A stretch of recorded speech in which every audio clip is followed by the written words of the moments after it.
Thanks for listening to the Women Emerging podcast. Every week we put up a new episode with insights into leadership, practical leadership, seen through the eyes of women leaders of all ages and all sectors from right across the world. Our aim is for women to be able to say, if that's leadership, I'm in.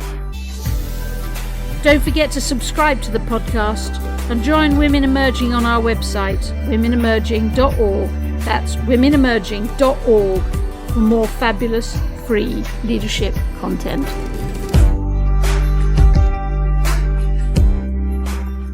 Welcome. Julie Middleton here, Director of Women Emerging and your podcast host. This week got a rather fun thing. You know that in this series of episodes where we ask women to bring to us 5 objects that somehow illustrate a moment when they discovered something about leading, and then to talk about that moment through the eyes of the objects. And this has been a beautiful series. This week we're talking to Anne, and she has literally just started her next job, and she has moved to Stonewall, an organisation that I've known for many, many years and love, that is about LGBTQ+, and it stands for LGBTQ+ people in the UK. It's been passionate on this subject for years and years and years.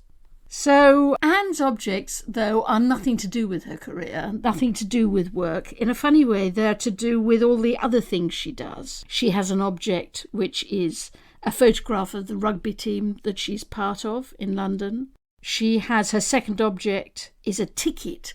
Or actually, it isn't a ticket. It's one of those wristbands, you know, those festival wristbands that she got last week when she went to Glastonbury, that extraordinary arts festival, performing arts festival that happens in the UK, in the middle of nowhere, beautiful fields with extraordinary people playing. So even there, Anne learnt more about leading. So we'll hear about that. And then she's going to talk about a mic that she uses, a microphone that she uses when she interviews people for her own podcast, which is called Black Girls Ruck. Come back to that in a minute. And then the last one, how could she not have it, is a wooden spoon. And she'll explain the wooden spoon. It has something to do with her grandmother. But, okay, so let's start. Actually, the first object is the picture of the rugby team. But first, let's just start with that podcast name that she chose, which is Black Girls Ruck. What does ruck mean? And this is so exciting to be interviewing a fellow podcast host. But it has to be said, the name of your podcast is rather better. I mean, how boring Women Emerging compared to a podcast called Black Girls Ruck. The trouble is that I don't know what ruck means. Tell us. So rucking, from what I think it is, or like I barely know the rules of rugby, even though I've been playing like nearly 5 years. But from what I know of rucking, it's so someone's been tackled, someone has the ball, and then they've been tackled. They go down and present the ball. So then the person on their team needs to come and like defend them and like protect them to keep the ball on our team. So the person comes over from the same team and then rucks over. So like kind of dives over to like either hold on to the player so then like no one can come and get the ball on this side, or dives through. Not diving isn't the right word, because you're not technically not allowed to dive, but comes and like pushes through so then no one can come and steal the ball. So it's like basically like protecting the ball and your teammate. And what you do this physically, your whole body sort of covers another person's body. Yeah, you have to like dive in, but you have to like stay on your feet. So diving is the wrong word to use, because I always get told off for like coming off my feet and like Supermaning in, and you're not meant to. You're meant to like come in and like push over to protect the ball. So Winnie, tell us then, why do Black Girls Ruck? There's something about the fact that you're not alone. a reason why I do think more Black women should play rugby, as it gives you that like sense of community, both on the pitch and off the pitch as well. In that, like, yeah, you're not alone in terms of like looking after everyone, making sure that the team is okay. You're looking after others, but people are also looking after you as well. And I guess in like wider society, that feeling is very rare for that to be replicated for Black women and Black people in general.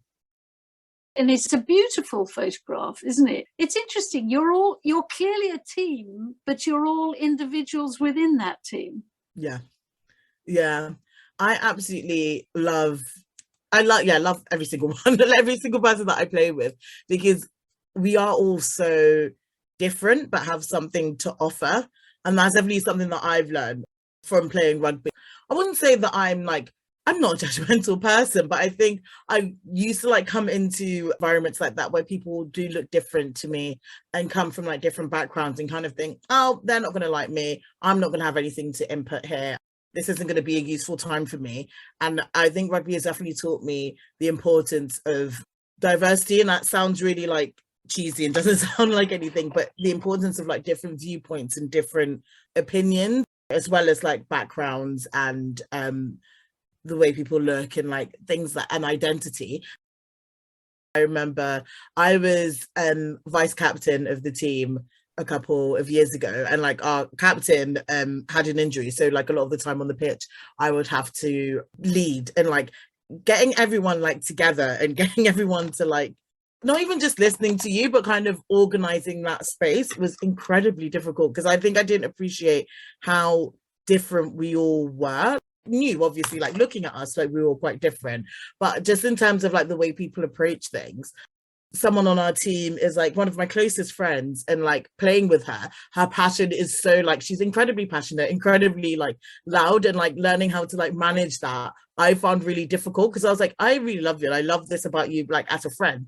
Having to like lead and like be like in a group situation though, I found incredibly difficult. And then that's through that I kind of learned, okay, that I don't need to, in terms of leading, I don't need to be like a leader or the loudest voice. I just need to make sure that like everyone feels heard and that we all have kind of like a common vision and a common goal in what we're doing. Yeah, that's definitely something that rugby has taught me, because controlling 20 loud, opinionated women and non-binary people from Hackney is a nightmare, but it's like the most fun thing that you could do, because it's like you get to hear from everyone. One of my favorite things as well was also making sure like the quieter people felt like they had a voice and they had a place within our team as well. I can talk for England and I like to be center of attention, and like I always find it interesting when people aren't like that. Yeah, making sure that their voices are heard but not overwhelming them is really important to me. How do you do that? That's a great question. I think I find it really important to like nurture my like individual relationships with people. And I think when you're in a big group of people and when you're kind of tasked with leading big groups, I think it is very easy to just be seen as an authoritative figure without having any kind of individual relationships with people. And I took it upon myself to make sure that I like had good, and I do have like good individual relationships with people that are like unique to me. And within that, getting to know people on a like one-to-one basis, and like even if that's just like a quick conversation, and like making sure that I've like introduced myself and like I know like a fact about them. And then when we have like huddles, and like I know like some people aren't going to like say anything, like when we have like the team huddles in the middle of a game, and like some people aren't going to say anything, but then going up to people afterwards and being like, what did you think of that? Like, is there anything we can do going forward? It's interesting, isn't it? You use that expression, rugby is a team sport, and it is a team, but it's also an individual sport, isn't it? Yeah, 100%. It's absolutely tiring, because if someone is having a bad day, it does impact the team, and like you don't think it does. Like there are times, I remember when I first started and I'd come and play a game hungover, and like it just would not end well. Now, I would kind of always just think like, oh, it's fine, it's just affecting me, but then it is affecting the entire team. But then because it affects the entire team, it does affect you, because you are part of that team. And like regardless of the scoreline, you're going to have your personal feelings about like how things have gone, where you think things can go better, I guess, with any aspect in life. Have you ever had to really say to somebody, I'm sure you'd find better words, but effectively, your mood, your attitude, your negativity is harming us all. Stop it. Have you had to do that? I've had it said to me before, which I found I was quite shocked by. I think we were like losing and I was just in a very bad mood. And someone of my teammates came up to me and said, like, you need to be a bit more like positive and look at what we're actually doing and not just what we're not doing. And that was a wake-up call for me. I've said it to other people as well, which is I hate that conversation. If someone's not saying horrible things, but you can tell that their like mood and their attitude is just not constructive for the environment that we're in, it's not helping anything. Yeah, when I had to have that conversation once, and I was like, I felt so uncomfortable. But I was like, you just have to look at it as like, be more solutions based. And that's what I learned from having that conversation, is that like, you can't just have problems. Like, obviously you can highlight what went wrong afterwards, but like, if you're in the middle of a moment and everything's heightened when you're playing a game, like, or you're really stressed and everything's going on, you're only able to take like small bits of information. Listing out where things are going wrong isn't helping anyone. You need to be solutions focused in that moment. And that's how I kind of framed it to the person. You used the expression with me the other day that I was fascinated by, is that rugby had also taught you that passion matters. Mm-hmm. And that, I'm trying to remember, what did you said passion draws people in. Mm-hmm. What did you mean?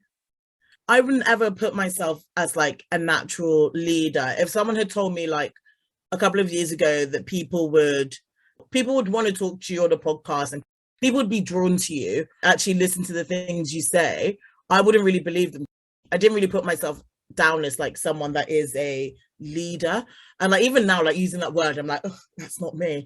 It's revolting, isn't it? Yeah, it makes me really stressed out. It's sort of what they do. It's not what I do. Yeah. I'm just go on. I'm just bouncing along. But I have like started to learn to accept that maybe I am a little bit of a leader, or like I have like some influence, because I think that I always used to think that could never be me, because I didn't have like a certain like educational background. I don't look a certain way. I'm not like, I don't speak a certain way. I just don't on paper come across the way that I see other people do.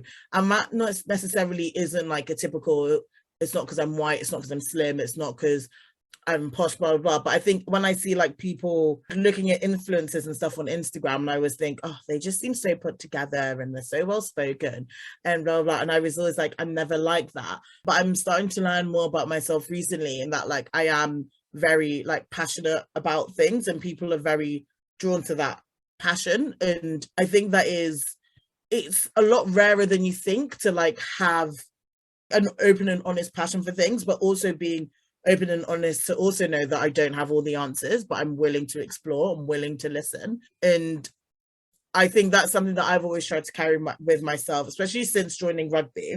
I kind of just said to myself, I'm going to just fake it till I make it, and like be confident and like be myself. And like I've always been very passionate about like diversity and like human rights and everything, and like I'm very vocal with that now. I'm very like, I don't know, I make it very clear from the beginning that's like what I'm about. And like I think having that level of unapologeticness really draws people in, because if I then now thinking about people that I'm like inspired by and people that I see as leaders, they have that same thing. And like it's not about any certain like kind of characteristic that draws people in. I think it is a lot more to do with like passion. Last week you were at Glastonbury, weren't you? Yeah. And I remember you saying to me that, what is it, Lizzo, who was the person that was the thing that you thought was, and she's like that, isn't she? Yeah. I should say, your second object is your wristband from Glastonbury last week. Yeah. So what did you learn about leading when you were at Glastonbury and from Lizzo? So I guess the main two things. So from Glastonbury, I learned the importance of choosing your own adventure and just doing what you want to do. because I think normally when I like go to festivals and like events and anything with like a big group of people, I become so like bogged down with what other people want to do that I don't really think about what I want to do. Whereas with this, there was so much going on. I get why people are obsessed with Glastonbury and talk about it all the time. This is my first time going. It was absolutely amazing. There was so much to do and so much going on that I was just a bit like, do you know what? I'm going to do what I want to do. I'm going to go around on my own. I'm going to sit here for a bit. I'm going to listen to random music. Like, and I think that level of like just being like, I'm like having conviction in your own decisions as well and backing it. And even if it is the wrong decision, just backing yourself is like, that's definitely something that I learned about leadership in Glastonbury. I was like leading a party of myself, but like it was really like nice, like having that conviction and choosing your own adventure and not being bogged down with what other people are thinking and like with noise as well. Because ultimately, back to what I was saying about passion, if you have no passion, if you have no conviction, no one's really going to believe anything you're saying or like anything you're doing. And like that's definitely something that I learned at Glastonbury about like leadership and just backing myself. And I learned from Lizzo the importance of positivity and like, loving yourself. And yeah, I think what I am obsessed with Lizzo is that it's not like toxic positivity where she's just kind of like everything's fine, you're great, and everything's perfect, the world's great. I think she's very much have a like, nice day. Have a nice yeah, day. Have a yeah, nice day. yeah, Yeah, it's it's not not like that. that at all. It's very much like, yeah, things are crap and like everything's hard, but like you've got this, you can keep going. You are amazing. You are your own individual person. And like you have like keep going. And like that's what I really like took from that and having that resilience as well. That's what a lot of her songs are about. Yeah, having that resilience. People are treating you like quite badly, but like making sure that like you're gonna be okay, you're gonna get up, you're amazing. That's that. And like, yeah, I think definitely like with being a leader, you like obviously you will like, I don't know, like face criticism. You have to have difficult conversations. Times are really hard, and you can feel like incredibly alone. But definitely, like that set with Lizzo taught me, yeah, having resilience and trying to be as positive as she can be in moments that are hard. That's interesting.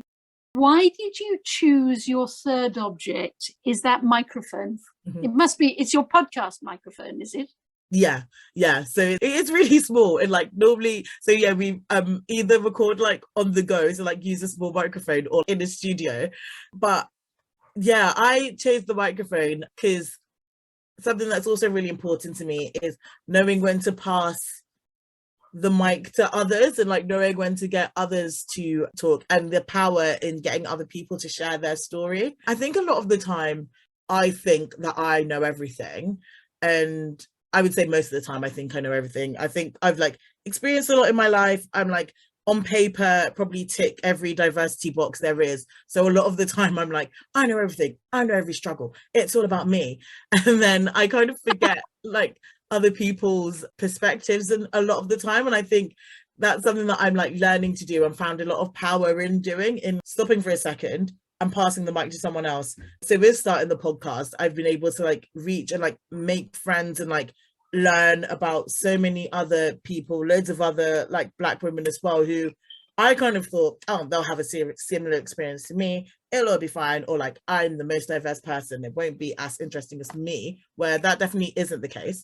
And yeah, the power in like letting other people tell a story is like incredibly important. And I think, like I was saying earlier, in terms of like letting people that maybe aren't the loudest and aren't the most like forthcoming with their story, but do want to share, giving them the power and empowering them to do that is incredibly important. And that's definitely something that I've learned about leadership is like, yeah, it's not always about me. It's yeah, and I have to pass on, let other people share their story as well, because in society we're never going to thrive if it's just like one kind of person in any kind of group telling their story. It has to be a group effort in everything to make any kind of change, and that's something that is really important to me.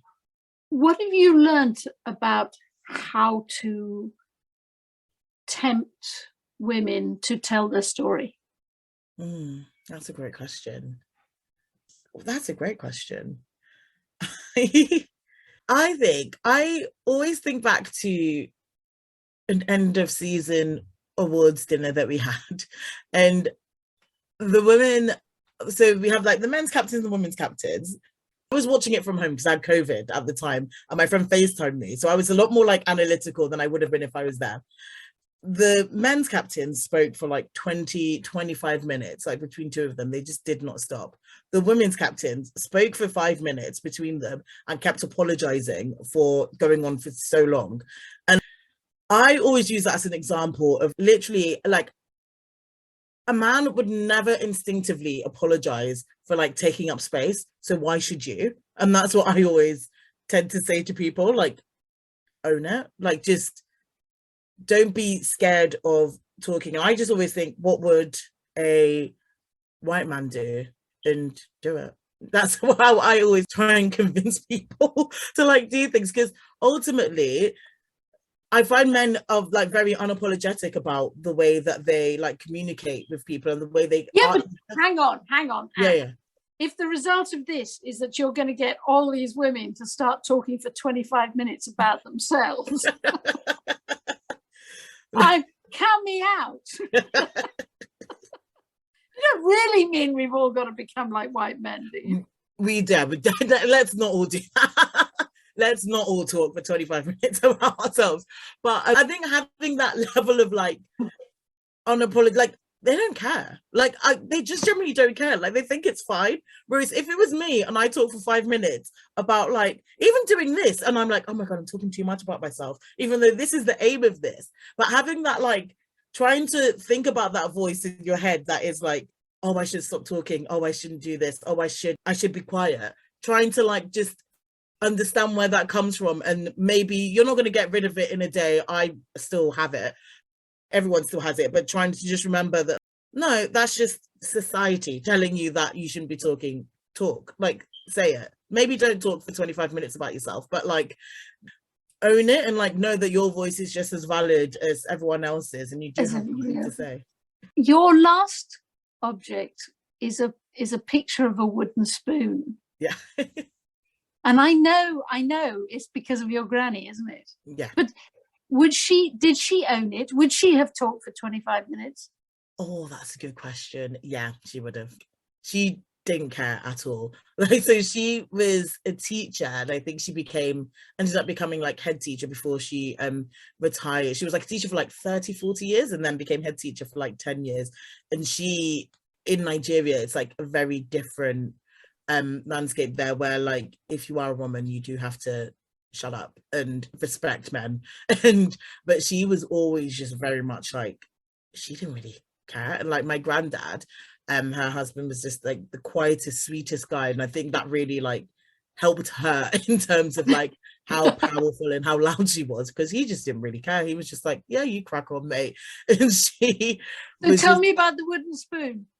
So she was very strict and very like, she was like the most loving, nicest person, and like would always like absolutely loved us, but was very strict and quite scary. And like there were times that she would like chase us when we'd go visit her in Nigeria. She'd like chase us around the house with a wooden spoon, like threatening to like hit us, and like just was very scary, but also very loving and lovely, and like, yeah, taught me a lot.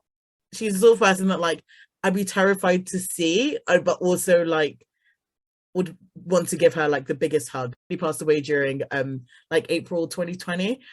So yeah, I never really got to say goodbye. She was like always very harsh and very blunt, and that I always used to find quite scary. And I was always like, oh, I don't want to be like that. I want everyone to like me. But now looking back on it, I'm like, she was actually like perfect, because she was very harsh and very blunt, but you always knew where you were at with her, which I think was like which I think is a very important way to be. And I know it's never going to be perfect. Like not everyone is going to understand everything about you, but there is a line between bluntness and meanness. And I think I need to like learn that sometimes. But I think, yeah, she was just, in my eyes, like a really powerful woman and really like inspiring. And she ruled with a wooden spoon and was like, yeah, absolutely fierce. It's interesting, isn't it? I have this feeling that almost all of leading is about combining things, and often things that don't feel like they belong together. You know, she was strict and she was incredibly loving. Mhm. But actually, that's the reality, isn't it? You can't be completely strict and you can't be completely loving. It's that balancing act. And what, you started out too loving? Yeah, I think I am still in the too loving and too nice phase. Not too nice, but just too, I'm a bit of a softie, and I think if I want something done a certain way, I'm very scared of like stepping on people's toes and like, but I think actually I wouldn't say that's true as much anymore. I think it's more how people perceive me that I think I still get a bit worried about, but it's something that I'm starting to unlearn. And I think I always want everyone to be on my side and everyone to like me. So that leads me to being like maybe too overly nice and being a bit too like just letting things go. But I think that's I'm definitely starting to learn now to just, like I was saying earlier, just own it and like backing myself. And like if I feel a certain way about something, voicing it, obviously letting like hearing other people out, but understanding that not everyone can like me all the time, and that's okay. And yeah, even like saying that, I'm like, I don't believe that, but I need to, that's the, yeah, I'm definitely on the journey to like maybe becoming a little, I'm not becoming harsher, but accepting that not everyone will see me as like a nice, like happy person all the time. And that's okay, as long as I'm like true to myself. And to your granny. Yeah, exactly. And that was beautiful. It was really beautiful. And, you know, you have such eloquence. You have such ability to express yourself. Your words are so beautiful. And yet you spend so much time handing over the mic to allow other people to speak, to give people permission to speak. I love that. I'm going to think about that mic. The wooden spoon, of course. The wooden spoon does actually play to something that I'm more and more passionate about, which is that leading is this constant task of combining two things that often seem diametrically opposed, but actually holding those two things is so crucial. And then the rucking. I'm never going to watch another rugby match. Not that I do watch that many, it has to be said, but I won't watch any match, to be honest, without that concept of when somebody's down and they've got the ball and they need protecting because everybody else is coming after them for the ball, then everybody goes and rucks over them. Doesn't collapse on them, if I understand this right. They don't collapse on them. They don't, knock the breath out of them by throwing themselves on top of them. They throw themselves over them. They're almost a bridge over that person, so that nobody can steal their ball and so that they can regain their breath and keep on going. That rucking is a beautiful concept. I've never thought about it before, and it is surely something that we must all be doing as women. So, Anne, a beautiful episode. Thank you very much for your 4 objects. They are well and truly in all of our minds, I suspect, and good luck in the job at Stonewall. You will be totally brilliant, lucky Stonewall. Talk again next week. Another woman, more objects. Lots of love, Julia.